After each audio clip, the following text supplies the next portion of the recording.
Express, an international courier service. Drugs కేసులో hero రవితేజను excise SIT అధికారులు శుక్రవారం సుదీర్ఘంగా ప్రశ్నించారు. సిట్ అధికారులు వేసిన ప్రశ్నలకు కొన్నిసార్లు ఆయన ధీటుగా సమాధానాలు ఇచ్చినట్లు తెలుస్తోంది.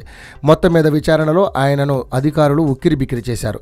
డ్రగ్స్ తీసుకునే అలవాటు ఉందా, ఎప్పటి నుంచి వాటిని తీసుకుంటున్నారు, ఎవరెవరితో తీసుకుంటున్నారు, జాక్ ఈవెంట్లో ఎప్పుడెప్పుడు పాల్గొన్నారు, అక్కడ డ్రగ్స్ సరఫరా చేసేవారా అని సిట్ అధికారులు అడిగారని సమాచారం. ఆ ప్రశ్నలకు రవితేజ ఉద్రేకానికి లోనైనట్లు చెబుతున్నారు. డ్రగ్స్ అలవాటే లేనప్పుడు ఇతరుల గురించి ఎందుకు అడుగుతారని సిట్ అధికారులను ఆయన ప్రశ్నించారు.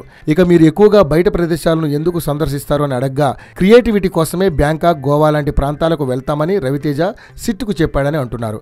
డ్రగ్స్ కోసమే అక్కడికి వెళుతున్నామనే ఆరోపణలో వాస్తవం లేదని, అదంతా అసత్య ప్రసారమని ఆయన చెప్పినట్లు సమాచారం.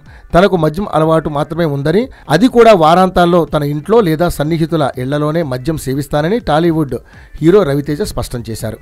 పూరి మీకు డ్రగ్స్ అలవాటు చేసినట్లుగా సందేహాలున్నాయి. ఆయనతో మీరు సన్నిహితంగా ఉంటారు. దానికి కారణం డ్రగ్స్ వాడుతుండడమేనా అంటూ సిట్ అధికారులు ప్రశ్నించగా రవితేజ భావోద్వేగంతో సమాధానమిచ్చారట. తన సినీ జీవితంలో తనకు ఇష్టమైన వ్యక్తి పూరి అని, తన కెరీర్లో ఉన్నత శిఖరాలకు చేరుకోవడానికి పూరితో కలిసి తీసిన సినిమాలే తోడ్పడ్డాయని రవితేజ పేర్కొన్నట్లు సమాచారం.